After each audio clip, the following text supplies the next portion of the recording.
Australia एक खतरनाक और रेडियो एक्टिव रेगिस्तान में बदल चुका है, जहां ज्यादातर इलाका इतना जहरीला हो चुका है कि वहां इंसानों के लिए रहना मुमकिन नहीं है। लेकिन इस तबाही के बीच एक जगह है जिसे green place of many mothers कहा जाता है। ये जगह ताजे पानी और खाने के लिए उपजाऊ जमीन की वजह से सुरक्षित है। यहाँ पर दो छोटी लड़कियाँ फ्यूरियोसा और वैल्करी एक दिन पेड़ों से आड़ू तोड़ रही होती है। तभी अचानक कुछ लुटेरे वहाँ धमकते हैं। ये लुटेरे बाइकर होर्ड नामक एक गिरोह से होते हैं, जिसका नेता एक निर्दयी आदमी डिमेंटस है। फ्यूरियोसा, जो बहुत बहादुर होती है, उनकी मोटरसाइकिलें खराब करने की कोशिश करती है ताकि वे वहाँ से भाग न सके, लेकिन लुटेरे उसे पकड़ लेते हैं। वे उसे अपने नेता डिमेंटस के पास ले जाने का फैसला करते हैं ताकि उसे एक इनाम के रूप में पेश किया जा सके।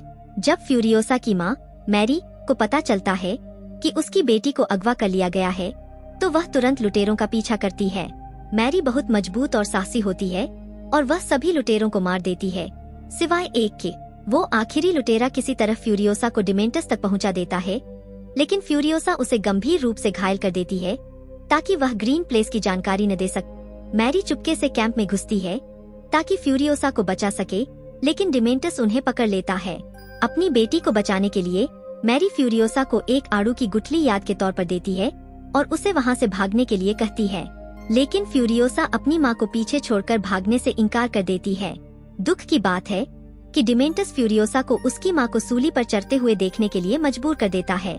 डिमेंटस, जिसने अपनी खुद की फैमिली भी खो दी है, उनकी मौत से परेशान है। वह फ्यूरियोसा को उसकी इच्छा के खिलाफ अपनाने का फैसला करता है, इस उम्मीद में कि वह उसे कभी ग्रीन प्लेस तक ले जाएगी। कुछ समय बाद डिमेंटस एक और बस्ती सिटाडेल पर हमला करने का फैसला करता है। सिटाडेल भी एक सुरक्षित जगह है जहां ताजे पानी और खेती होती है, लेकिन सिटाडेल की अपनी एक ताकतवर सेना होती है जिसे वॉर बॉयज कहा जाता है, जो उनके नेता इमोर्टन जो के प्रति बहुत वफादार है। वॉर बॉयज सिटाडेल की रक्षा करते हैं और डिमेंटस और उसके बाइकर गिरोह को पीछे धकेल देते हैं। हार मानने की बजाय डिमेंटस एक नई योजना बनाता है। वह गैसटाउन नामक एक जगह को कब्जे में ले लेता है, जो एक बड़ा तेल शोधन संयंत्र है जो सिटाडेल को गैसोलीन, पेट्रोल की आपूर्ति करता है। वह एक चाल चलता है जैसा कि पुरानी कहानियों में ट्रोजन हॉर्स का जिक्र होता है और गैसटाउन पर कब्जा कर लेता है। शांति बनाने के लिए इमोर्टन जो डिमेंटस को गैसटाउन का नियंत्रण दे देता है और बदले में वह बाइकर होर्ड को ज्यादा खाना और पानी देता है। इस सौदे के तहत डिमेंटस को एक डॉक्टर और फ्यूरियोसा को भी देना पड़ता है। फ्यूरियोसा खास होती है क्योंकि उसके बाएं हाथ पर एक तारानक्शा गुदा होता है जो उसे ग्रीन प्लेस वापस जाने का रास्ता दिखा सकता है। सौदे के बाद इमोर्टन जो फ्यूरियोसा को अपनी पत्नियों के साथ एक वॉल्ट गुप्त जेल में बंद कर देता है। जो का बेटा रेक्टस फ्यूरियोसा की ओर आकर्षित हो जाता है। वहाँ से बचने के लिए फ्यूरियोसा एक चालाक योजना बनाती है। एक रात रेक्टस वॉल्ट में घुसता है। उसकी नीयत बुरी होती है, लेकिन फ्यूरियोसा उसे चकमा देने में कामयाब हो जाती है। वह अपने ही बालों से बनी विग का इस्तेमाल करके भाग निकलती है। आने वाले 10 सालों तक फ्यूरियोसा अपने आप को एक गूंगे, जो बोल नहीं सकता, लड़के के रूप में छुपा कर रखती है। वह धीरे धीरे जो के लोगों के बीच अपनी जगह बना लेती है और यहाँ तक कि एक बहुत बड़ा बख्तरबंद वाहन बनाने में मदद करती है, जिसे वॉर रिग कहा जाता है। वॉर रिग इतना मजबूत होता है कि वह रेगिस्तान में होने वाले हमलों का सामना कर सकता है।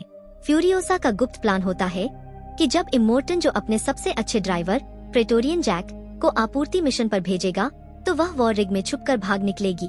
इस बीच डिमेंटस के भरोसेमंद लेफ्टिनेंट द ऑक्टोबॉस डिमेंटस की निर्दयता से तंग आ जाता है। वह डिमेंटस से गद्दारी करता है और वॉर रिग पर हवाई हमला करता है। उसके मोटिफ्लायर्स हवाई लुटेरे वॉर रिग पर हमला करके सभी को मार डालते हैं और फ्यूरियोसा की छुपी हुई मोटरसाइकिल को नष्ट कर देते हैं। लेकिन फ्यूरियोसा और जैक मिलकर उन पर जीत हासिल कर लेते हैं। फ्यूरियोसा वॉर रिग पर कब्जा करने की कोशिश करती है ताकि वह भाग सके, लेकिन जैक उसे रोक लेता है। वह जल्दी से उसकी काबिलियत को पहचान लेता है और उसके साथ एक सौदा करता है। जैक उसे वादा करता है कि अगर वह उसकी टीम को फिर से बनाने में मदद करती है, तो वह उसकी मदद करेगा।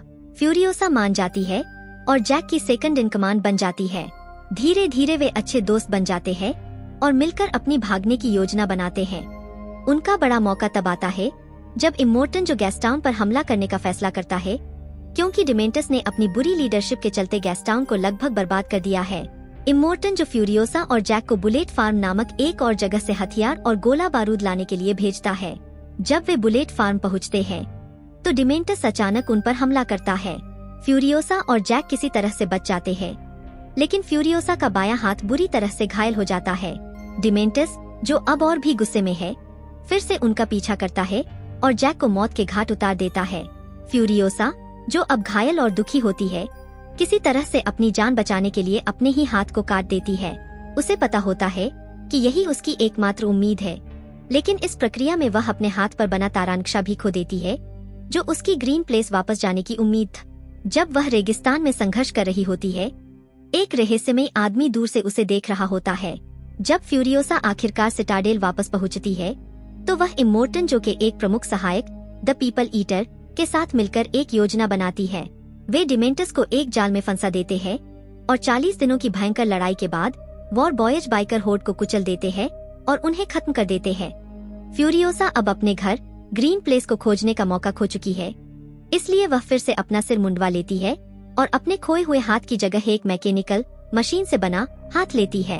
अब वह बदले की आग से भरी होती है और डिमेंटस का पीछा करना शुरू करती है।